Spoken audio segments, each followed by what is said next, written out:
आगे बढ़ते हैं अपनी चर्चा को लेके, जो बहुत विशेष होने वाली है।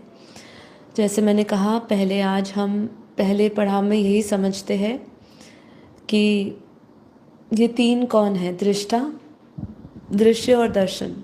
ठीक है, पहले हम इसी पे हम चर्चा करेंगे।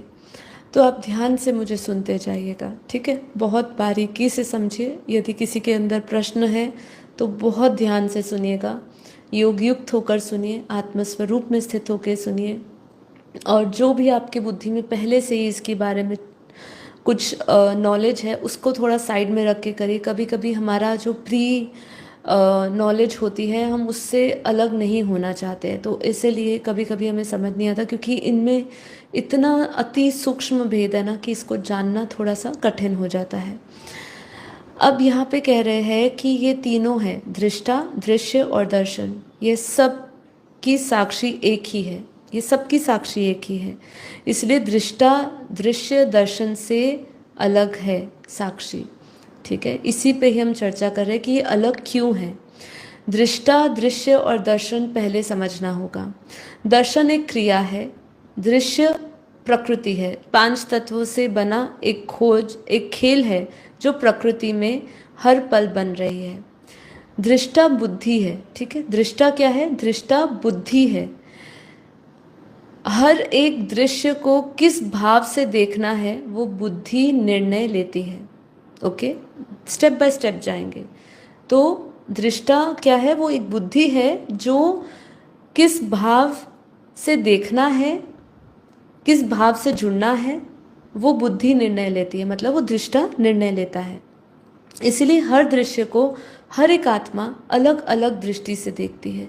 कोई इसी जगत को मिथ्या समझ लेता है, कोई इसी जगत को सत्य स्वरूप देखता है। तो ये दृष्टा ही है, ये बुद्धि ही है जो निर्णय लेती है। इसलिए हर एक आत्मा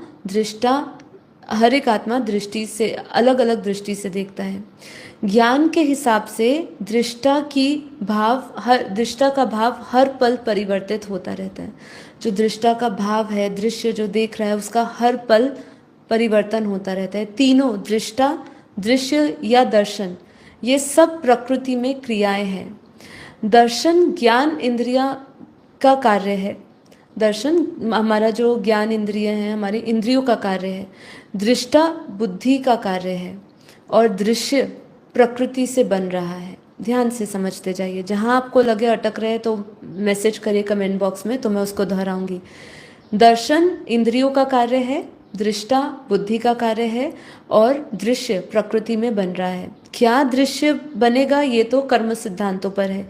किस भाव से उस दृश्य को बुद्धि देखेगी ये ज्ञान के ऊपर निर्भर करता है। इसीलिए ये तीनों प्रकृति में आ रहा है। ये तीनों, दृष्टा, दृश्य और दर्शन, ये तीनों प्रकृति में आ रहा है, क्योंकि एक जो दृश्य है वो हमारे कर्म सिद्धांतों पर निर्भर कर रहा है। किस भाव से हम दृश्य को देख रहे हैं दिखेगा वो हमारे ज्ञान पर निर्भर कर रहा है। इसलिए तीनों प्रकृति में आ रहे हैं।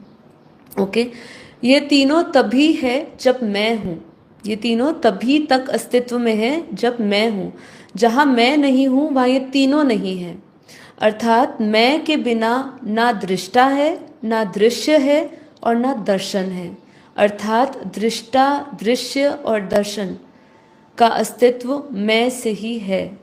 ये जब हम कहते हैं ना मैं देख रहा हूँ, मैं ये शरीर नहीं, उस समय हम दृष्टा भाव में हैं। लेकिन जब वो प्रतिक्रिया देना इस पे भी बंद कर देता है तब वो साक्षी में जाता है। इसको भी हम समझेंगे, अभी थोड़ा सा ठहरिए। तो यहाँ पे आगे समझा रहे हैं कि अर्थात मैं के बिना ना दृष्टा है, ना दर्शन है, ना दृश्य है। अर्थात दृष्टा, दृश्य और दर्शन की अस्तित्व मैं से ही है। यही मैं ही साक्षी है, यही मैं ही साक्षी है, यही मैं ही आत्मा है। चेतन के बिना प्रकृति में कोई क्रिया संभव नहीं। मतलब दृश्य, दर्शन और दृष्टा कोई भी संभव नहीं है उस मैं आत्मा के बिना, जिसको साक्षी कहा है। अभी धीरे धीरे वापस ट्रैक पे आएंगे, कंफ्यूजन नहीं आनी है। इसीलिए आत्मा तो हर पल साक्षी है। आत्मा हर पल साक्षी है, अर्थात वो ज्ञानी हो चाहे अज्ञानी हो। अज्ञानी के लिए भी आत्मा साक्षी है और ज्ञानी के लिए भी आत्मा साक्षी है। साक्षी मतलब केवल अनुभव है, अर्थात केवल महसूस करना है।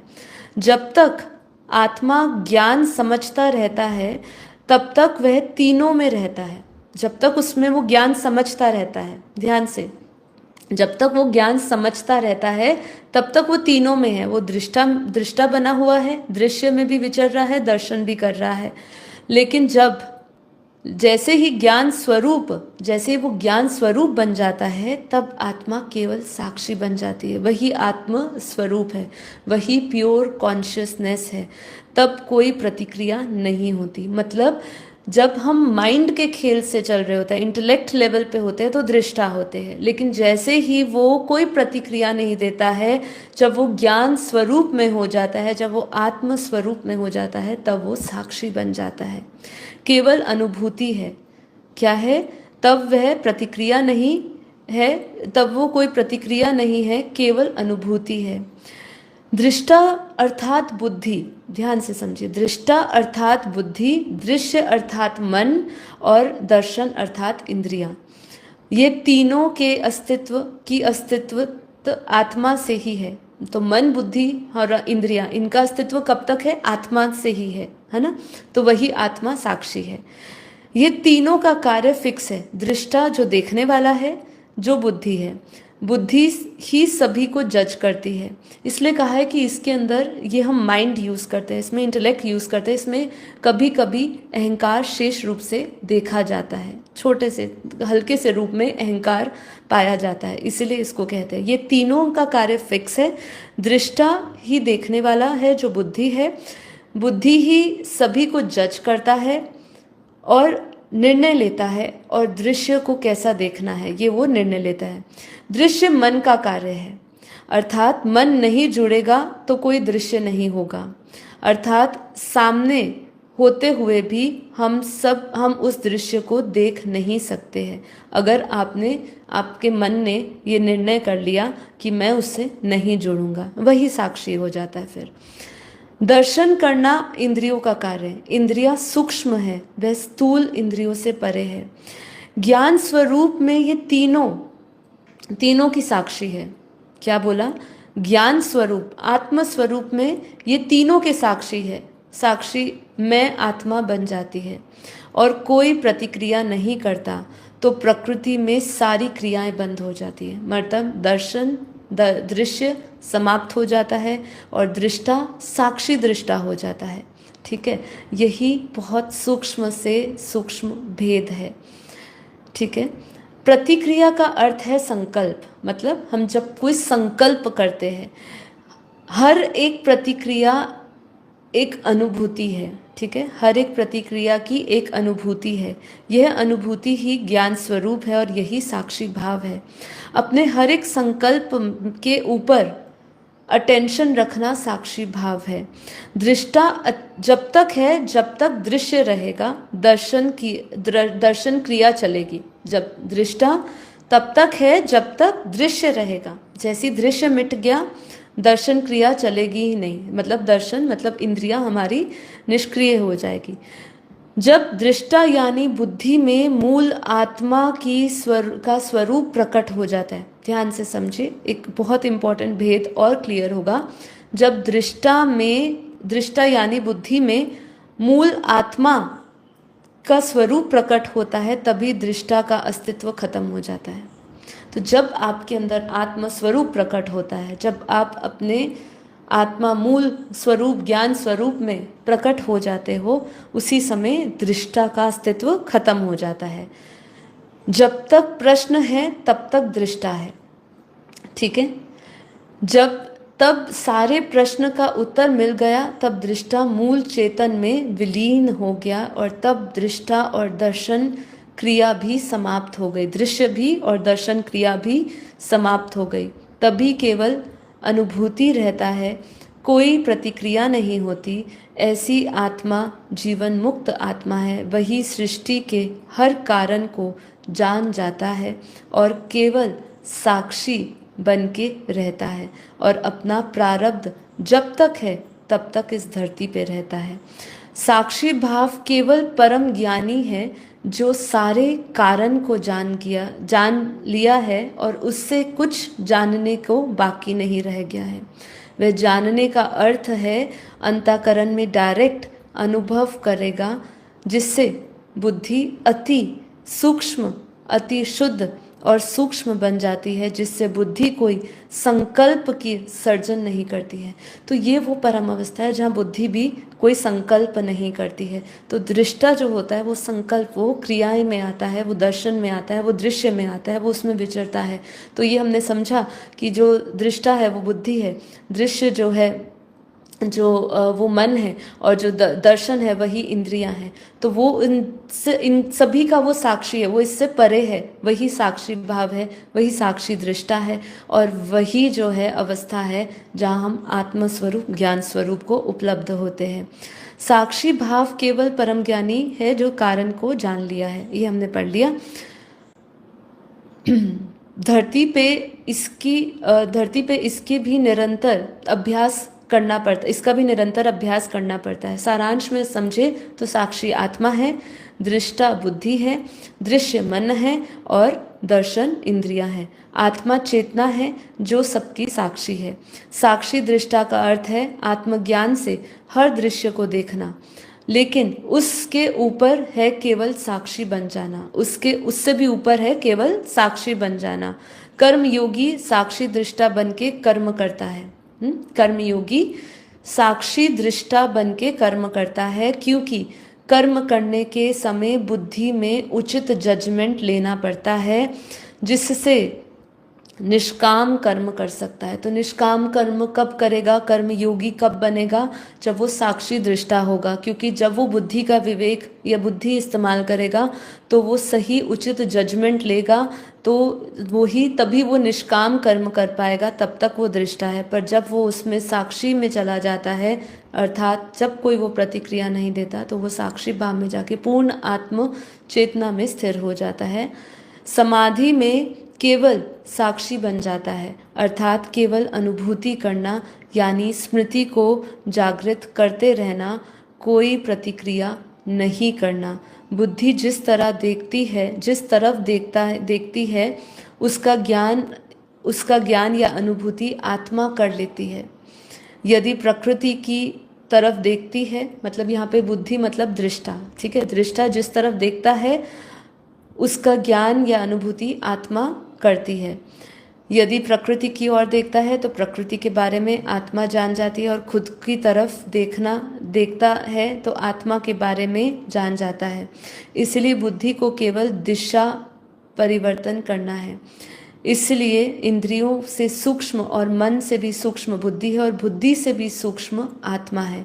इंद्रियों की आश्रय है मन, मन का आश्रय है बुद्धि, और बुद्धि का आश्रय है आत्मा। आत्मा ही आश्रय है, आत्मा ही परमात्मा है, और परमपिता सभी के अंतिम आश्रय है। ठीक है, तो अंतिम आश्रय हमारा कौन है? परमपिता परमात्मा। अर्थात अब मैं आशा करती हूँ थोड़ी सी क्लैरिटी होगी। मेरे पास और भी इससे संबंधित आर्टिकल्स है, हमारा समय थोड़ा पूर्ण होता है यहीं पर ही, इसीलिए मैं इसको और आगे नहीं ले रही हूँ। पर ये इससे ज़्यादा क्लैरिटी दृष्टा दृश्य दर्शन की मैं आपको नहीं दे पाऊँगी। इस आर्टिकल के माध्यम से आपको क्लियर होना चाहिए कि एक बुद्धि है, एक आत्मन है। उस भाव में जाना जहाँ पे हम केवल उस पूर्ण आत्म स्वरूप में हो जाते हैं, जहाँ दृष्टा दृश्य और दर्शन तीनों समाप्त हो जाते हैं, और हम आत्मन में प्योर कॉन्शियसनेस में चले जाते हैं, जहाँ माइंड इंटेलेक्ट कुछ काम नहीं होता है, जहाँ वही दृष्टा से वही वो साक्षी बन जाता है। तो पहली, जैसे मैंने अपने वो जो दृष्टा वर्सेस साक्षी भाव का जब एपिसोड लिया था, उसमें मैंने कहा था कि हर एक व्यक्ति के लिए पहला कदम है कि वो दृष्टा बने, और फिर दृष्टा के बाद वो धीरे धीरे साक्षी भाव में रहने का प्रयास करता है और वो साक्षी बन जाता है, पूर्ण आत्मन प्योर कॉन्शियसनेस को उपलब्ध होता है। तो ये है दृष्टा दर्शन और दृश्य को समझा, साक्षी भाव को समझा। योग और साक्षी भाव के बारे में भी हम कुछ बात करेंगे। थोड़ा सा अगले दिन तक आप रेगुलरली मेरे साथ 1-2 दिन बने रहिए। यदि और कुछ भी डाउट होंगे तो वो भी आपको क्लियर हो जाएंगे। अभी भी कुछ प्रश्न उठ रहे हो तो आप मुझे ईमेल कर सकते हैं sakshi@paramshanti.org। उस पे हम आपके प्रश्नों के जवाब देने की कोशिश करेंगे इन्हीं लाइव एपिसोड्स के दौरान। इसीलिए आप इस चैनल को सब्सक्राइब कर लीजिए यदि नहीं किया है अभी तक तो। और हमारे 10 डेज़ कोर्स से जुड़िए, देखिए वो बहुत ज़रूरी है। यदि आप हमारे संस्था के बारे में जानना चाहते हैं, आप जानना चाहते हैं कि हम कौन से ज्ञान से जुड़े हैं, यहाँ पे कौन सा आत्मज्ञान ब्रह्म ज्ञान दिया जाता है, तो उसके लिए आपको हमारा 10 डेज़ कोर्स ज़रूर सुनना चाहिए। बेसिक नॉलेज है, बेसिक से एडवांस का कोर्स है जो हमने 10 घंटे में ख़त्म किया है। रोज़ एक एक घंटा लिया है, जिसमें हमने आपके अस्तित्व से लेके पहला सब्जेक्ट आत्मा को जानना, और फिर परमात्मा को जानना, और फिर योग को समझना, ये सब चीज़ों की हमने चर्चा करी है। तो उसको ज़रूर देखिए, प्लेलिस्ट है बेहद ज्ञान कोर्स, 10 डेज़ ज्ञान कोर्स। हमारा इंग्लिश में भी वो पूरा का पूरा प्लेलिस्ट अवेलेबल है, तो वो भी आप देख सकते हैं जो हिंदी नहीं समझते हैं। और हमारे मेन चैनल से तो मैंने कह ही दिया आपको कि जुड़िए, जिसमें 5000 वीडियोस है, 58 लाख सब्सक्राइबर्स है, और डेली वहाँ पे भी लाइव मेडिटेशन होता है। आशा करती हूँ आज का एपिसोड आपको अच्छा लगा है। डबल टैप करके ज़रूर इसको लाइक करिए, लोगों के साथ शेयर करिए, और बने रहिए हमारे इस पूरी जर्नी में हमारे साथ। आत्म जागृति अभियान में आप सभी का हम स्वागत करते हैं, सभी दिव्य आत्माएं, जागृत आत्माओं का स्वागत करते हैं, जिससे कि आप जुड़िए और विश्व में विश्व शांति के लिए परम शांति के वाइब्रेशंस को फैलाए, परम शांति के योग को सीखे। आज के लिए इतना ही। अब हम मिलेंगे कल एक नई ऊर्जा के साथ, एक नए दिन के साथ, एक नए योग के साथ। आज का योग भी बहुत पावरफुल, वंडरफुल था। आशा करती हूँ आप सभी ने उस योग में भी बहुत ही अलौकिक अनुभूतियाँ करी होगी, बेहद की अनुभूतियाँ करी होगी, परम शांति को प्राप्त हुए होंगे। तो उसको भी ज़रूर अवश्य दोहराइएगा, शेयर ज़रूर करिएगा अपने स्टेटस में, अपने सोशल मीडियाज़ में स्टेटस में शेयर करिए, जिससे लोगों तक ये ज्ञान जाए। आप सभी का दिल से धन्यवाद। मिलते हैं कल। परम शांति, परम शांति।